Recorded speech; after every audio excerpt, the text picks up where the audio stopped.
So guys, ഇതാണ് മോട്ടോയുടെ G35. എനിക്ക് എന്താ പറയാനുള്ള ഈ ഫോൺ. മോട്ടോ ശരിക്കും ഇച്ചിരിയുടെ പൈസ ഇറക്കി മാർക്കറ്റ് ചെയ്യേണ്ട ഒരു ഫോണായിരുന്നു. ലിറ്ററലി 10,000 രൂപയ്ക്ക് എനിക്ക് തോന്നിയിട്ടുള്ള അതിനകത്ത് ഏറ്റവും സോളിഡ് ഫണ്ടമെൻ്റലി അടിപൊളി phone. 4K 30fps stereo speakers, HDR10+ ഉള്ള display, 5000 mAh battery life, gorilla glass 3, IP52, ഇതെല്ലാം ഇവന്മാർ അണ്ടർ 10 കൊടുത്തിട്ടുണ്ട്. Such A great phone. ഞാൻ എന്തുകൊണ്ടാണ് ഇതിന് മാർക്കറ്റിംഗ് ഇല്ല എന്ന് പറഞ്ഞു? കാരണം അണ്ടർ 10,000 റുപ്പീസിന് നിങ്ങൾ ബാക്കിയെല്ലാം നോക്കുവാണെങ്കിൽ ഏതെങ്കിലും സ്നാപ്ഡ്രാഗണിൻ്റെ ബേസിക് ഒരു ചിപ്പ് എടുത്ത് വെച്ചിട്ട് എന്തെങ്കിലുമൊക്കെ കാണിച്ച് കാട്ടിക്കൂട്ടി തരും. പക്ഷെ മോട്ടോ ഇവിടെ ഒരു ഡിഫറെൻറ്റ് അപ്രോച്ചാണ് ചെയ്തേക്കുന്നത് and I love it. First of all, let's talk about the design. This is such a good phone to hold in your hand. നിങ്ങൾക്ക് ഓൾമോസ്റ്റ് 180-190 grams ആണ് വെയിറ്റ്. അതിൻ്റെ കൂടെ 10,000 രൂപയ്ക്ക് ബാക്കിൽ ഒരു വീഗൻ ലെതർ ഫിനിഷ് വരുന്നുണ്ട്. ഒരു soft touch material feels really good. ഇനി ഫ്രെയിംസ് ഒക്കെ ഓഫ് കോഴ്സ് പ്ലാസ്റ്റിക് തന്നെ. പക്ഷേ ഇവിടെ കോർണിംഗ് ഗോറില്ല ഗ്ലാസ് 3 അവർ ഈ ബഡ്ജറ്റിൽ കൊടുത്തിട്ടുണ്ട്.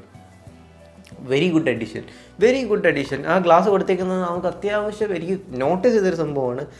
ഈ ബാക്കിയുള്ള ഈ സ്കോട്ടെക്സേഷൻ ഗ്ലാസ്സസും ബാക്കിയുള്ള ആർമർ ഗ്ലാസ്സസ് എന്നൊക്കെ പറയുന്ന ഗ്ലാസ്സിനെ കാട്ടി പൊതുവേ എനിക്ക് തോന്നിയിട്ടുണ്ട് ഈ കോർണിംഗ് ഗ്ലാസ്സിന് ഇച്ചിരി റിഫ്ലക്ഷൻസ് കുറവാണ്. That is actually a really good thing.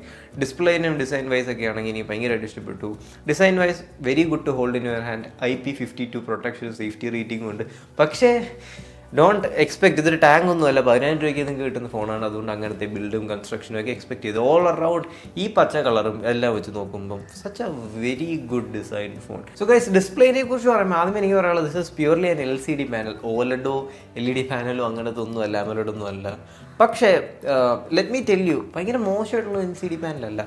നിങ്ങൾക്ക് 400 PPA ഉണ്ട്, അത്യാവശ്യം റെസൊല്യൂഷനുള്ള ഒരു ഡിസ്പ്ലേ ആണ്. അതേപോലെ തന്നെ 120 Hz ഉണ്ട്, സ്മൂത്താണ്. HDR10+ ഉണ്ട്. പക്ഷേ ഇതിലെല്ലാം ഉപരി 1000 HP ബ്രൈറ്റ്നസ് ഉള്ളൊരു LCD പാനൽ എന്ന് പറയുമ്പോൾ നിങ്ങൾക്ക് മറ്റേ ഫ്ലിക്കറിങ് സെൻസേഷനോ അങ്ങനത്തെ സംഭവങ്ങളൊക്കെ ഉണ്ട്. അതൊന്നും പ്രശ്നമില്ല.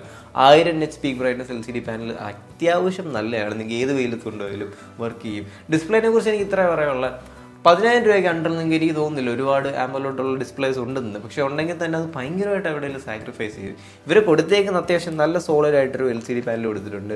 അതുകൊണ്ട് ഐ റിയലി ലൈക്ക് ഇറ്റ്. പിന്നെ ഒരു കാര്യം കൂടെ, എന്നെ കഴിഞ്ഞ വീഡിയോയിൽ ഒരു മച്ചാമെന്ന് പറഞ്ഞു ഞാൻ റിവ്യൂ ചെയ്യുമ്പോൾ എന്താ ഫോണിൽ കൈ പിടിക്കാത്തത്. ഞാൻ മനഃപൂർവ്വം ഇപ്പോൾ പിടിച്ചു നോക്കുക, ആർട്ടിഫിഷ്യലായി. പക്ഷേ ഗൈസ്, ഒന്നെങ്കിൽ ഫോൺ ആ മേശപ്പുറത്ത് കാണും, അല്ല ഇവിടെ എവിടെയെങ്കിലും കാണും. ഞാൻ B-roll ഓവർലേ ചെയ്യുമ്പോൾ എനിക്ക് റിവ്യൂ ചെയ്യുമ്പോൾ ഈ സാധനം വരണം, എന്നാലേ റിവ്യൂ വരത്തുള്ളൂ.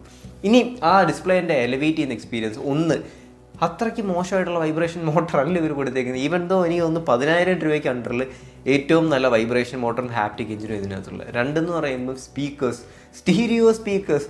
3 എന്ന് പറയുമ്പോൾ ഗൈസ് ഇതുണ്ട് ഹെഡ്ഫോൺ ജാക്കൊക്കെ ഇതിൽ കൊടുത്തിട്ടുണ്ട്. So such a good idea അല്ലെ, such a good media productivity അല്ലെ. സിനിമ കാണാനോ ഗെയിം കളിക്കാനൊക്കെ പറ്റുന്നൊരു സാധനമാണ്. നമുക്ക് ഗെയിം കളിക്കുന്നതിൻ്റെ പെർഫോമൻസിനെ കുറിച്ചൊന്ന് പറയാം. മോട്ടോറോള സാധാരണ ബഡ്ജറ്റ് ഫോണിൽ ചെയ്യുന്നതെന്ന് പറഞ്ഞാൽ സ്നാപ്ഡ്രാഗൺ കൊടുക്കുന്ന ഏറ്റവും കൂടുതൽ ചിപ്സെറ്റ് എടുത്ത് സ്ലാപ്പ് ചെയ്യുന്നത്. പക്ഷേ ഈ വട്ടം അവർ യുണിസോക്കിൻ്റെ ഒരു ചിപ്സെറ്റാണ്. യുണിസോക്കിൻ്റെ T760 എന്ന് പറഞ്ഞ ചിപ്സെറ്റ്. എല്ലാവരും വിചാരിക്കും യുണിസോക്ക് ഉള്ള ചിപ്സെറ്റ്. പക്ഷേ ആക്ച്വലി അണ്ടർ 10,000 രൂപയ്ക്കകത്ത് ഒരുപാട് ചിപ്സെറ്റില്ല. Antutu 500,000 മേളിൽ ബെഞ്ച് മാർക്ക് ചെയ്യുന്നത് അങ്ങനെ ഒരു ചിപ്സെറ്റായി. ആൻഡ് ഈ ചിപ്സെറ്റിന് ഒരുപാട് ഹീറ്റിങ്ങും കാര്യങ്ങളൊന്നുമില്ല. I am really impressed with this chipset. ഭയങ്കരമായിട്ട് ഇമ്പ്രസ് ചെയ്ത്. കാരണം മാലിയുടെ G57 എന്ന് പറഞ്ഞാൽ ഡെഡിക്കേറ്റഡ് GPUവും കാര്യങ്ങളൊക്കെ ഉണ്ട്. ഈ ചിപ്സെറ്റ് അടിപൊളി ഗൈസ്. ഞാൻ ഈ ചിപ്സെറ്റിനെ കുറിച്ച് പഠിച്ച് വരുമ്പോൾ കൂടുതൽ പഠിച്ചപ്പം ഇതിനകത്ത് ഡെഡിക്കേറ്റഡ് ആയ NPUസും കാര്യങ്ങളൊക്കെ ഉണ്ട്. അതേപോലെ 3.2 സ്റ്റോപ്സ് ഒക്കെ വെച്ച് AI ഡെഡിക്കേറ്റഡ് കോറോ അങ്ങനെ എന്തൊക്കെയോ പരിപാടിയൊക്കെ ഉണ്ട്. സോ ആക്ച്വലി യുണിസോക്കിൻ്റെ T760 is really good chipset. നിങ്ങൾക്ക് ഡേ ടു ഡേ യൂസിനൊക്കെയാണ്. ഞാൻ ഈ ഭയങ്കര എക്സ്റ്റെൻസീവായിട്ട് ഗെയിം ഒന്നും കളിച്ചില്ല കേട്ടോ. ഡേ ടു ഡേ യൂസേജൊക്കെയാണ്. ഫോൺ വിളിക്കുക, ഇൻസ്റ്റാഗ്രാം തപ്പുക, സ്ക്രോൾ ചെയ്യുക, അങ്ങനെയൊക്കെ ചെയ്യുമ്പോൾ ഒന്നും ഒരു പ്രശ്നവും വരുന്നില്ല. It's literally buttery smooth. ഞാൻ ഗെയിം കളിച്ച് നോക്കിയിട്ടില്ല. പക്ഷേ ഗെയിമിംഗ് ടെസ്റ്റൊക്കെ ഞാൻ യൂട്യൂബിലും കാര്യത്തിലും ഒക്കെ നോക്കിയപ്പം എനിക്ക് മനസ്സിലായെന്ന് വെച്ചാൽ basic games like call of ഡ്യൂട്ടിയും പബ്ജിയൊക്കെ നിങ്ങൾക്ക് പ്ലേയബിൾ ആണ്. നിങ്ങൾക്ക് 35-40 അത്രയും ഫ്രെയിംസ് ഒക്കെ കിട്ടുന്നുണ്ട്. അത് അത്യാവശ്യം നല്ലൊരു പരിപാടിയാണ് ഈ പ്രൈസ് റേഞ്ചിൽ ഈ ഫോണിന് വെച്ച് നോക്കുമ്പോൾ. പിന്നെ ഈ ചിപ്സെറ്റിനകത്ത് എനിക്ക് ഏറ്റവും കൂടുതൽ ഇഷ്ടപ്പെട്ട സംഭവം എന്ന് പറഞ്ഞാൽ ഇതൊന്നുമല്ല, it is about it's efficiency. ഭയങ്കര എഫിഷ്യൻ്റ് ആയിട്ട് ചിപ്പാണ്. 5000 mAh ബാറ്ററി ലൈഫ് അതേ കൊടുത്തിട്ടുള്ള. ബോക്സിൻ്റെ അകത്ത് എനിക്ക് തോന്നുന്നു 15 വാട്ടിൻ്റെ ബേസിക് PD അഡാപ്റ്ററും കൂടെ കൊടുത്തിട്ടുണ്ട്. 15 വാട്ടൊന്നും എനിക്ക് ഉറപ്പില്ല, അതിനകത്ത് എഴുതിയിട്ടുമില്ല. പക്ഷേ ദിസ് ഇസ് 2-day ഫോൺ എന്ന് പറയാം. കാരണം 5000 mAh ഭയങ്കര പവർ ഹംഗറി അല്ലാത്തൊരു ചിപ്സെറ്റ് തന്നെ. എങ്ങനെയായാലും നിങ്ങൾക്കൊരു 7-8 hours of screen on time ഒക്കെ കിട്ടും സാധാരണ കാഷ്വൽ മിനിമൽ യൂസേജിലാണെങ്കിൽ. ഇതൊരു ബാറ്ററി ചാമ്പാണ് ശരിക്കും, ഒരു ബാറ്ററി ബീസ്റ്റ് എന്നൊക്കെ എനിക്ക് തോന്നി.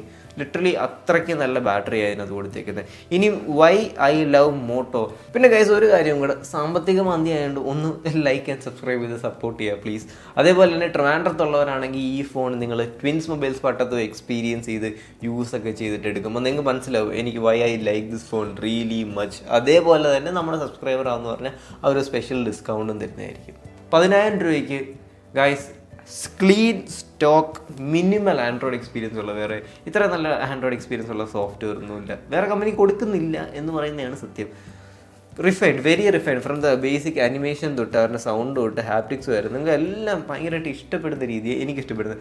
അതേപോലെ മോട്ടോയുടെ ഈ സാധനം കരാട്ട ചോപ്പൊക്കെ ഉണ്ട്, അതുപോലത്തെ ബേസിക് ആയിട്ടുള്ള ഒരുപാട് മോട്ടോൻ്റെ ആഡ് ഓൺസ്, മോട്ടോ സെക്യൂർ എന്നൊക്കെ പറയുന്നത്. പക്ഷെ എന്നാലും നമ്മുടെ നാട്ടിൽ മോട്ടോയിൽ ഒരു ബാഡ് റിലയബിലിറ്റി ഉള്ള അപ്ഡേറ്റ്സിനെ പറ്റിയാണ്. കറക്റ്റ് ടൈമിലൊന്നും അല്ല അവർ അപ്ഡേറ്റ്സ് കൊടുക്കുന്നത് സത്യമാണ്. പക്ഷേ ഇതിനകത്ത് ആൻഡ്രോയിഡ് 2 വർഷത്തെ സോഫ്റ്റ്വെയർ അപ്ഡേറ്റും 3 വർഷത്തെ സെക്യൂരിറ്റി അപ്ഡേറ്റും പ്രോമിസ് ചെയ്തേക്കുന്നത്. ലേറ്റ് ആയിട്ടാണ് വരുന്നെങ്കിലും വരും. അഫ്കോഴ്സ് ഈ ഒരു പ്രൈസ് റേഞ്ചിനകത്തൊക്കെ പറയുമ്പോൾ സോഫ്റ്റ്വെയറിനെ കുറിച്ചൊന്നും കുറ്റം പറയാൻ പറ്റത്തില്ല. രണ്ടാമത്തെ സംഭവന്മാർ ഒരു ആഡും ബ്ലോട്ട്വെയർ സംഭവം ഒന്നും കൊടുത്തിട്ടില്ല. നെസസറി ആയിട്ടുള്ള സോഫ്റ്റ്വെയറും ആപ്ലിക്കേഷൻസും മാത്രമേ ഇൻബിൽട്ട് ആയിട്ട് ഇൻസ്റ്റാൾഡ് ആയിട്ടുണ്ട്. ഇനി let's talk about cameras. 4K 30 FPS ഉള്ളു, അതാണ് എനിക്ക് ഈ ഫോണിനകത്ത് കണ്ണ് ആദ്യമേ വന്നത്. കാരണം അണ്ടർ 10,000 റുപ്പീസിനകത്ത് ഒരുപാട് ഫോൺ 4K 30 FPS ചെയ്യുന്നില്ല. രണ്ടാമത്തെ സംഭവം കുഴപ്പമില്ല, ഡോണ്ട് എക്സ്പെക്ട് മാജിക്. ഒരു 10,000 രൂപയുടെ അകത്തുള്ള ക്യാമറയിൽ നിന്ന് നിങ്ങൾക്ക് വിവോയുടെ X200 Pro അങ്ങനത്തെ സംഭവമൊന്നുമല്ല. വെരി ബേസിക് ആയിട്ടുള്ള ഒരു 50 MP മെയിൻ ഷൂട്ടറുണ്ട്. അത്യാവശ്യം നല്ല ലിറ്റായിട്ടുള്ള കണ്ടീഷനിൽ നല്ല ഫോട്ടോസ് തരും.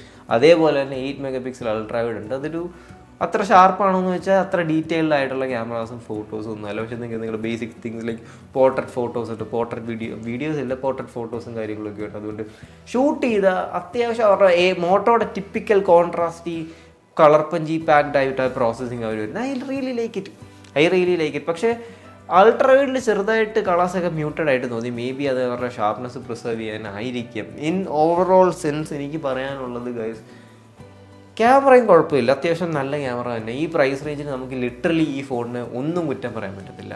എനിക്കിതിൻ്റെ എല്ലാം ഉപരി ഇഷ്ടപ്പെട്ട് ഈ ഫോൺ 10,000 രൂപയ്ക്ക് തന്ന എക്സ്പീരിയൻസാണ്. അവർ ചെറിയ ചെറിയ കാര്യങ്ങളുണ്ട്, വൈബ്രേഷൻ മോട്ടറും ഈ സോഫ്റ്റ്വെയർ സ്മൂത്ത്നെസ്സും അതേപോലെ വീഗൻ ലെതർ ഫിനിഷും അതേ കരാട്ട ചോപ്പ് ഈ ഇങ്ങനത്തെ പരിപാടിയൊക്കെ അവർ നല്ലോണം പിടിച്ചിട്ടുണ്ട്. അതുകൊണ്ട് under 10K this is literally a goat. ആ പഞ്ച് ഹോൾ ഡിസ്പ്ലേ ഒക്കെ ഈ ചെറുതായിട്ട് അവിടെ ഒരു LCDയുടെ തോന്നിക്കുമെങ്കിലും അത് they have well managed and well contained it. So guys 10,000 രൂപയ്ക്കകത്ത് എനിക്ക് ബെസ്റ്റ് ഫോണായിട്ട് തോന്നിയ ഫോണാണോ ഇത്? Definitely I really love it. Processor ആയിക്കോട്ടെ, ബാറ്ററി ലൈഫ് ആയിക്കോട്ടെ, ഡിസൈൻ ആയിക്കോട്ടെ, ബിൽഡ് ക്വാളിറ്റി ആയിക്കോട്ടെ, സോഫ്റ്റ്വെയർ ആയിക്കോട്ടെ, ക്യാമറ ആയിക്കോട്ടെ. So guys that is it. Sree here.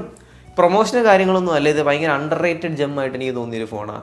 ഞാനിത് എന്താ പറയുക, എൻ്റെ ഒരു പേഴ്സണൽ ഇൻട്രസ്റ്റ് കൊണ്ട് സ്പെക്കൊക്കെ വായിച്ചിട്ട് പോയി റിവ്യൂ ചെയ്യണമെന്ന് പറഞ്ഞെടുത്തൊരു ഫോണാണ്. I really like it. Sree here. Talk to you guys later. Love U.